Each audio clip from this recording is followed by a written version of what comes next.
E o Guilherme Portanova, justamente, ele pergunta o seguinte: Rui, vários países possuem setores de esquerda nas Forças Armadas. O Brasil não tem? Se tem, onde estão?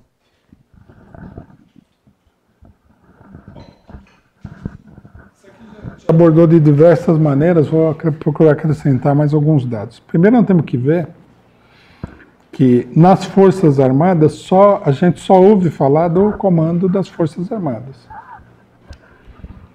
E o comando, na sua esmagadora maioria, é direitista. Isso é uma seleção bem cuidadosa que é feita para evitar que a coisa escape de controle. É com certeza supervisionada pelos norte-americanos e tudo mais. Então, o que acontece? Sem dúvida que há setores das Forças Armadas que são de esquerda. Mas eles, nesse momento aqui, eles ficam calados. De tal forma que a gente não sabe quantos são, onde estão. A tendência é que os setores de esquerda estejam nos escalões inferiores, mas é muito difícil de averiguar isso aí.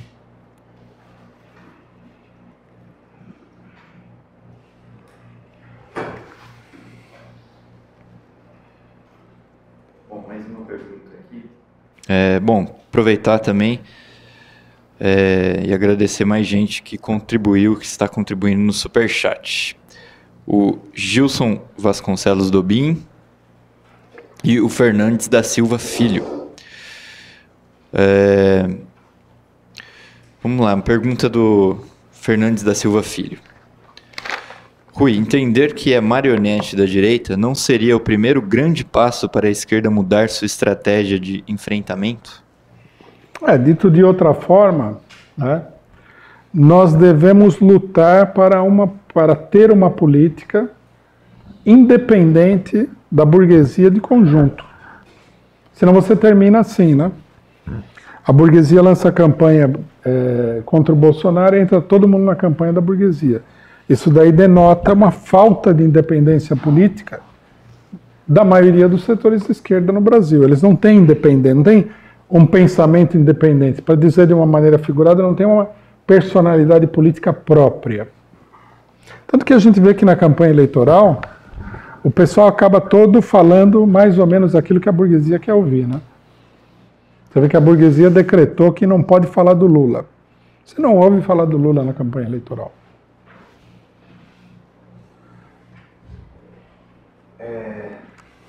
Sobre as eleições.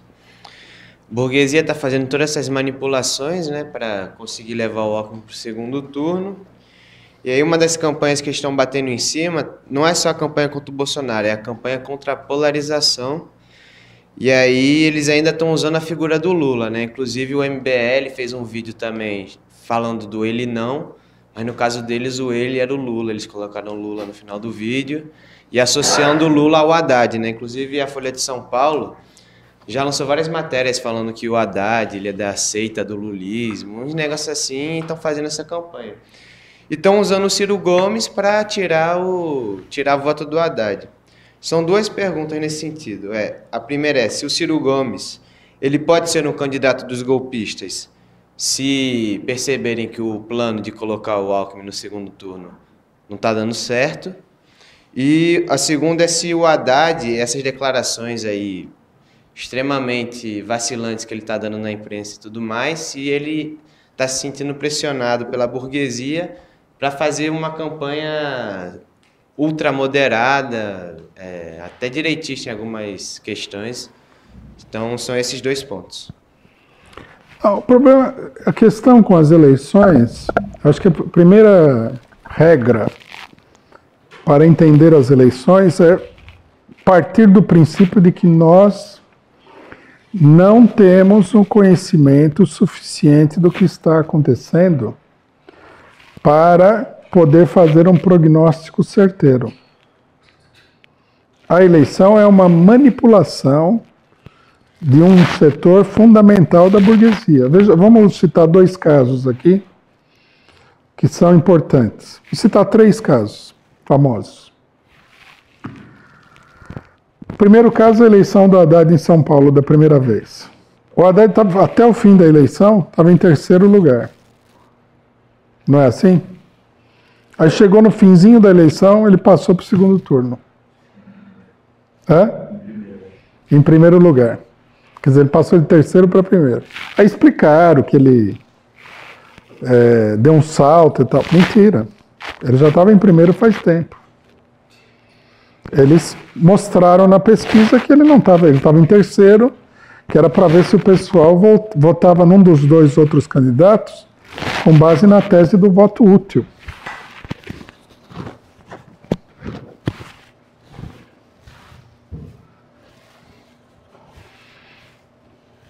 Outro caso, na eleição com a Dilma Rousseff, o Aécio Neves estava em terceiro também até o finzinho da eleição. Aí passou para o segundo turno. E quase ganhou a eleição. A diferença foi de 2 milhões de votos, parece. Uma diferença apertadíssima. Então nós temos que tomar cuidado de não querer saber mais do que a gente sabe. Eu, por exemplo, nesse caso, sou modesto. Eu não sei direito o que eles estão fazendo. A gente só vê movimentos exteriores.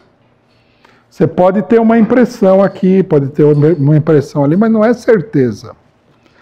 Logicamente que está mais ou menos claro que eles querem levar o objetivo deles qual que é? Levar o Alckmin para o segundo turno em primeiro lugar. Daí a campanha dura contra o Bolsonaro. E o ideal, né, que é o que eles querem fazer também, é Alckmin versus Bolsonaro. Se eles vão conseguir, se eles ainda estão tentando fazer isso, é difícil de saber. Não dá para saber. Pode parecer incrível, mas eles têm os planos deles e eles têm uma enorme capacidade de manipulação. E eles contam com um fator importante. Eles tiraram o Lula do cenário eleitoral, que era o grande obstáculo a essa manipulação toda. Sem o Lula é muito mais fácil de manipular tudo isso daí.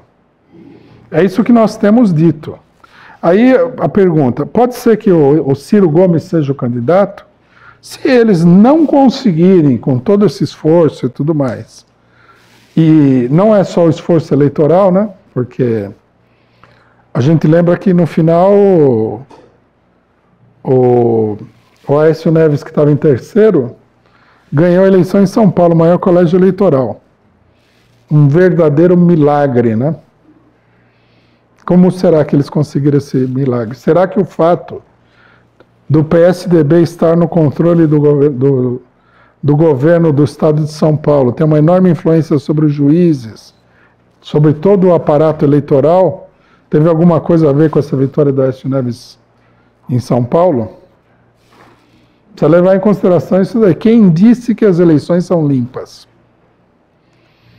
Por exemplo, alguém pode me acusar de calúnia, mas o economista também fala isso daí. Que as eleições no Brasil, elas não são muito confiáveis. Ele fala isso daí para dizer que vão roubar em favor do Bolsonaro, né? Que é bobagem.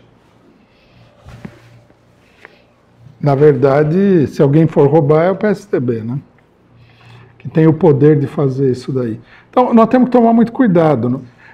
O grande segredo da burguesia nas eleições é, primeiro, confundir todo mundo, para que a pessoa não saiba o que está acontecendo. Né? Então, por exemplo, nos últimos dias os jornais estão aí falando que o Ciro Gomes pode ganhar a eleição. Para que é essa campanha? Isso é mais ou menos óbvio. É para tirar voto do PT. Estão falando isso para isso. Que aí o eleitor desesperado, desse que fala assim, nossa, Bolsonaro vai ganhar, que loucura e tal. Esse daí é o instrumento da eleição. Porque esse daí vai votar até na avó do demônio para o Bolsonaro não ganhar. Aí a burguesia chega lá e fala assim, ó, voto. Não, mas isso aqui não vai. Então vota nesse, isso aqui também vota. Tá. Ele é que nem um touro com o pano vermelho, você entendeu? Você põe o pano vermelho e... O pano vermelho o que é? Não deixar o Bolsonaro ganhar. Então, eles sabem que tem uma parcela de esquerda que é meio confusa demais, vacilante e tal. Até diria uma parcela grande, né? Que na hora H, se pensar que o Ciro Gomes vai para o segundo turno e vai ganhar do Bolsonaro, e votar no Haddad e não vai ganhar do Bolsonaro, vão votar no Ciro Gomes, lógico. Saiu uma pesquisa, essas coisas você vai lendo, você vai vendo assim de pouquinho, né? A pesquisa falava que 43% dos eleitores não mudam o voto. Falava assim com firmeza, mas 43% não mudam o voto significa que 57% mudaria o voto. Quer dizer, mais gente mudaria o voto do que não mudaria o voto. A gente tem que acompanhar com calma, sabendo do básico. Teve um golpe no Brasil, o golpe não acabou, os golpistas não vão entregar o governo para qualquer um, os militares se apoderaram das instituições, a ofensiva direitista continua no mundo inteiro, tem tudo isso daí. E a manipulação eleitoral, ela exala um odor de manipulação quando você vê a imprensa. Como eles vão manipular exatamente, quais são todas as opções e tudo, nós não estamos vendo. Não dá para você ser adivinho, né? Dá para formular algumas hipóteses. Na época do impeachment era a mesma coisa. Eu sei porque nós fazemos essa análise desde 2013. Desde 2012, na verdade, mas filmado é desde 2013, né? Quando estava para ver o negócio do impeachment, um monte de gente que era contra a tese do golpe falava assim, tá vendo, a burguesia, eu me lembro das análises entre aspas, tá vendo, não vão colocar o impeachment na pauta. Aí eu olhava e falava assim, a burguesia está se acertando. Eles vão se acertar e eles vão colocar o impeachment na pauta. E o pessoal fala, não, olha isso aqui, significa que eles não vão fazer. O jornal tal falou que o Eduardo Cunha e o PT já negociaram e se acertaram. Daí outro falou não sei o que, outro falou não sei o que lá. Na hora H, veio o impeachment.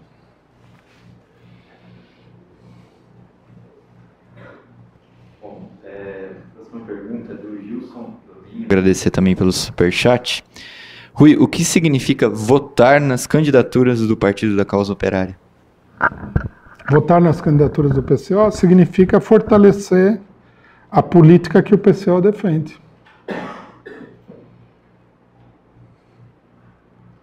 Bom, agradecer também o Carlos Santos, Maria Pereira e o Ali Saqueiro.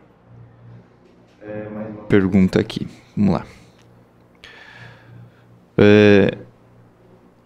Rui, por que esses juízes não denunciam que estão sob ameaça de militares? Pergunta do Éder Martins. Porque a carreira deles depende deles abaixarem a cabeça. O Toffoli, ele vem abaixando a cabeça aí há muito tempo, né? Em várias questões ele está indo gradativamente cada vez mais para a direita. Pressão muito grande. Logicamente que quando você ocupa um cargo desse tamanho, sempre tem um podre seu que alguém quer explorar, né? Você vai fazer um negócio, aparece o cara lá e fala, não vamos pensar que o pessoal faz tudo por vontade, que não é verdade, não. Se deixasse todo mundo livre para fazer tudo por vontade, o que a burguesia quer não aconteceria. Quase não aconteceria, porque a pressão popular é muito grande também.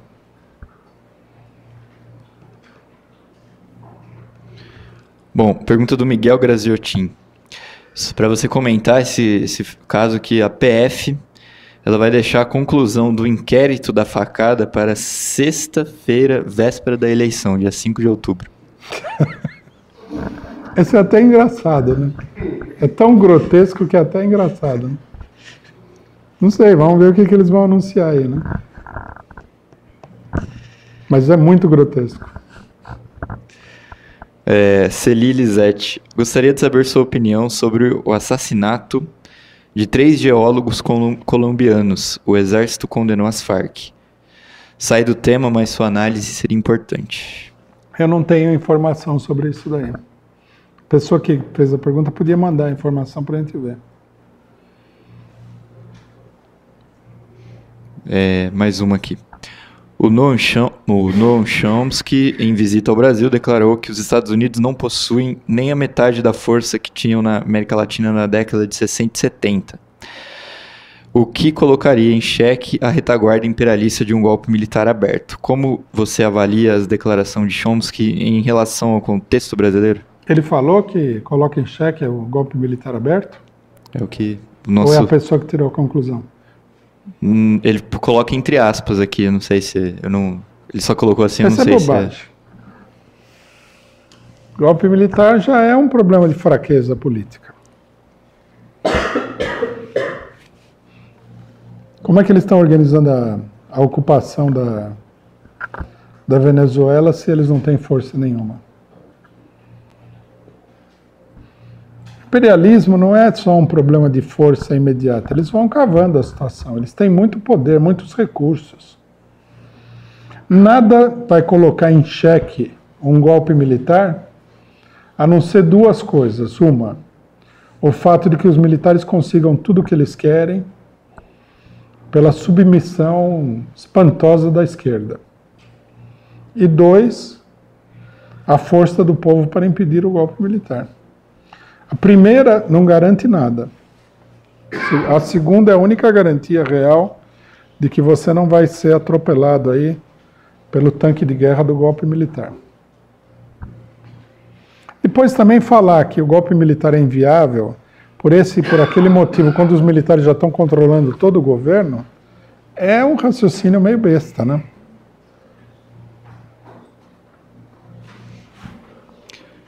Bom, tem mais uma pergunta que diz o seguinte: como convencer setores da esquerda que estão iludidos com as eleições?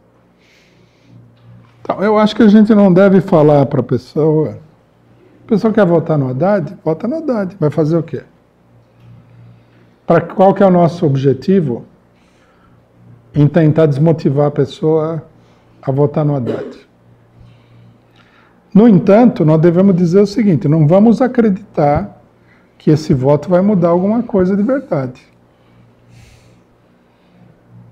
Uma briga que o PT está tendo com a gente é o seguinte, que eles acham que a maneira de vencer a eleição é semear a ilusão de que tudo será resolvido com a eleição. Essa é a briga. Isso daí, companheiros do PT, infelizmente, nós não podemos fazer. Nós não podemos participar de uma operação que visa desarmar e adormecer os elementos mais ativos da luta política no país. Podemos fazer isso aí. O pessoal tem que ficar esperto. Tem que ficar alerta.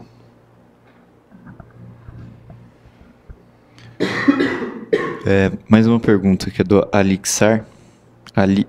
Sakir. Se o PT não brigasse por tantas eleições, será que não teríamos passado 20 anos sem mudança alguma? O problema é o seguinte, ó. O PT brigou bastante por eleições, nas eleições, né? Em 89, 94, 98. Isso aí são o quê? 12 anos? 89 até 2002. Dá quase 14 anos. Nesse período aqui nós tivemos uma bela de uma ferrada do PSDB que quase destruiu, quase botou o país abaixo. Aí a hora que o negócio estava tudo afundado, em 2002, quando o continente inteiro estava pegando fogo aí com gente queimando o palácio do governo, atacando o exército, tudo, colocaram o Lula no poder com a visível intenção de manter a situação calma aqui. Aí o Lula fez algumas mudanças, mas que mudanças que ele fez? Vamos perguntar. Ele libertou o Estado da enorme hipoteca que o Estado tem com os banqueiros? Não. Ele quebrou a política neoliberal no Brasil? Nem um pouquinho. Ele estatizou a Petrobras, que o Fernando Henrique tinha privatizado? Não. Ele acabou com a terceirização na Petrobras, onde 50 mil trabalhadores são contratados e 300 mil trabalhadores são terceirizados com salários bem mais baixos? Não. Acabou com o poder da Rede Globo e dos outros meios de comunicação? Nem 1 milímetro. Então, quer dizer, tudo bem, ele fez o Bolsa Família, ele fez outros programas sociais. Mas isso daí, por mais importante que tenha sido para uma parcela da população, e a gente não nega isso daí, nós inclusive nós éramos a favor que esses programas fossem colocados em prática. Tá? A gente fazia campanha pelo programa, seria o Bolsa Família, antes do Lula ser eleito. Isso daí não é uma grande mudança nacional. É uma mudança superficial. Nós temos que tomar uma decisão aqui para saber se nós queremos realmente mudar o país ou não. Esses governos de esquerda não vão mudar o país. Isso que é uma coisa que também ninguém entende.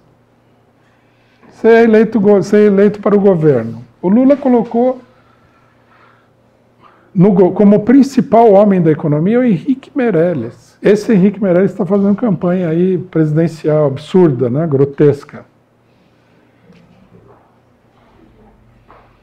O primeiro ministério do Lula era todo de pessoas ligadas aos capitalistas. É que o pessoal não lembra mais isso.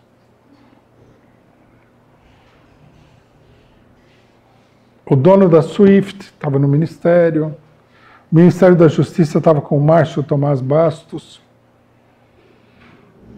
E assim por diante. Então, o problema é esse daí. Não vamos... Tudo bem. Nós levantamos a candidatura do Lula. Isso eu acho que é até confuso, porque nós consideramos que a candidatura do Lula é um instrumento de mobilização popular. Não porque a gente achava que a eleição de A, B ou C, mesmo o Lula, fosse mudar radicalmente o país. Essa é muita ilusão. Aí, lógico, o governo vem lá, os governos do PT tiveram um bom momento da economia internacional, criaram empregos, fizeram algumas coisas e tal, mas não vamos... É a mesma coisa, não vamos perder a cabeça. Né? Que não é tanto assim. Assim como os outros governos latino-americanos fizeram até mais do que o PT, mas também não há nenhuma transformação. Se houvesse transformação econômica e política, teria minado as bases da direita. A direita está inteirinha, fortinha, saudável, bombadinha.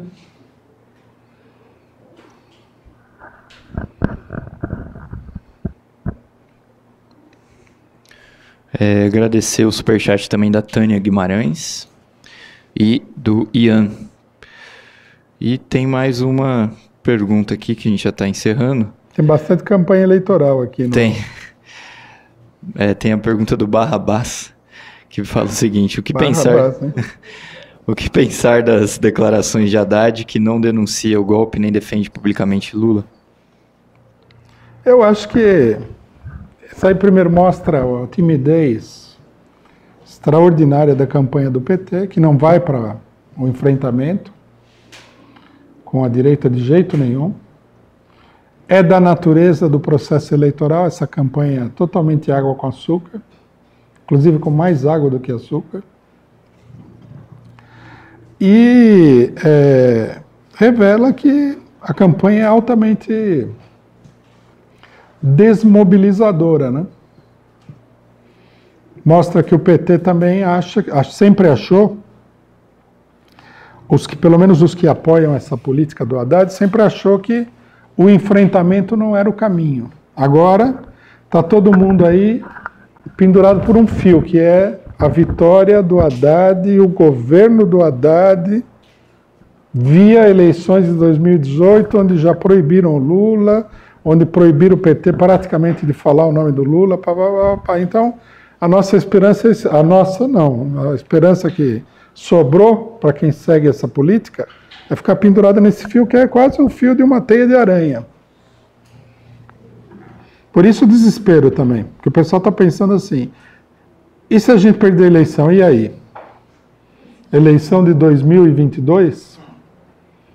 Não, pode ter certeza que da parte de um setor do PT vai ser isso daí, é eleição de 2020, que é municipal, vamos fazer uma base, aí a gente cresce, papapá, e quando a gente vê, está o Mourão governando o país, o tanque está parado aqui do lado, a gente está fazendo a análise política da semana num porão.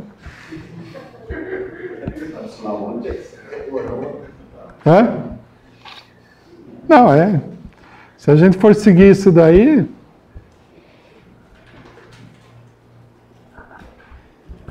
Dá tempo de mais duas?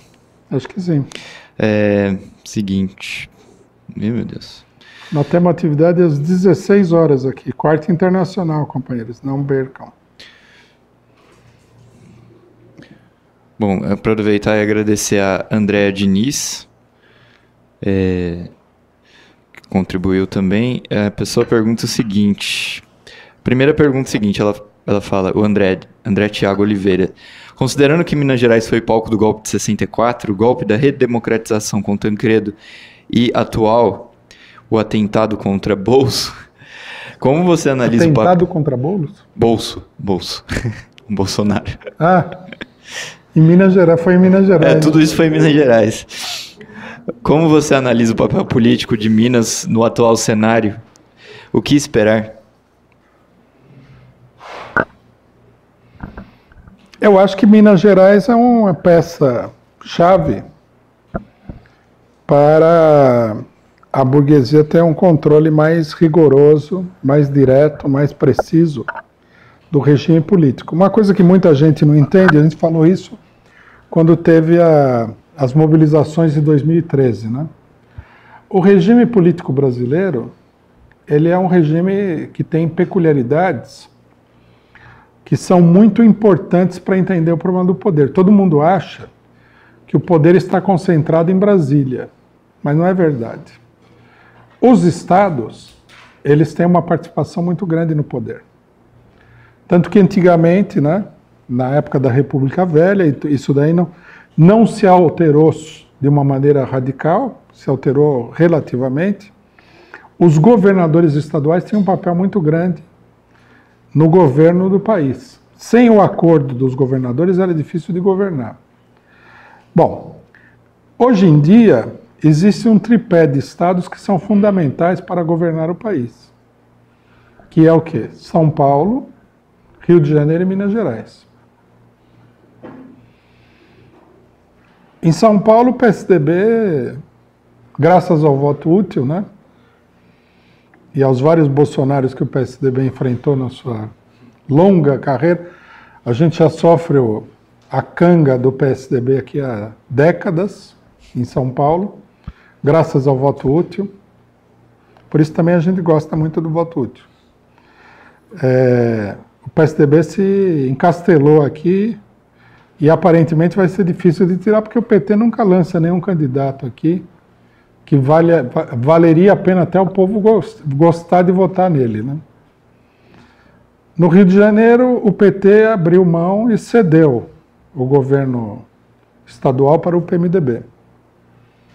Durante várias eleições, a turma do Cabral e tal. Em Minas Gerais, o Pimentel se elegeu como uma dissidência aí do PSDB, esse pessoal do PSB, que tudo uma corja golpista, e agora ele está lá, parece que vai perder a eleição. Se a burguesia controlar esse tripé, 50% do poder real no Brasil está na mão deles. Né? Inclusive a direita é um poder porque governa em São Paulo, né? Muita gente fala que a culpa é nossa, os paulistas, que a gente vota na direita. Mal sabe o cara que São Paulo odeia o PSDB. Mas o PSDB continua. Eu não conheço ninguém que fala assim, não, eu voto no Alckmin, ele é um bom... Nunca ouvi falar disso. Ninguém gosta do Alckmin.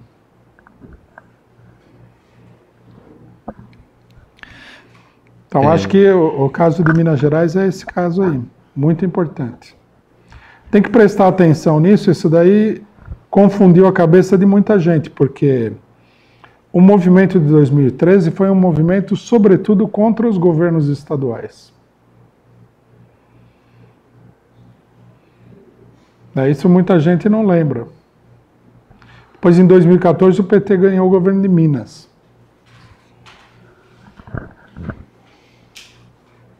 Antes de fazer a última pergunta, agradecer a Lili Andrade, que contribuiu no Superchat, e também o Fernandes, que contribuiu mais uma vez. Ele fez um comentário aqui que parece até mentira. Ele falou o seguinte: a dona da pensão que o Adélio se hospedou morreu. É o assassinato do Kennedy brasileiro, né? Vamos lá. Próxima pergunta. O governo do PT fez uma política que favoreceu o grande capital e criou um pequeno bem-estar social que despolitizou o povo. Bom para o capitalismo. Então, por que houve o golpe? Soberania e superexploração? Primeiro, não acho que o bem-estar social despolitiza o povo. Pelo contrário, se o povo conquista aí determinadas coisas, ele tem uma tendência a se organizar e tudo mais. O problema é que não houve uma mobilização nem da parte do PT, nem da parte do resto da esquerda, em nenhum sentido, para levar adiante uma luta. Então isso daí, esse é o motivo da despolitização, em parte é isso, e em parte é que o movimento está em refluxo mesmo, né? Então a gente não deve... Agora, por que aconteceu o golpe? O golpe aconteceu pelo seguinte, porque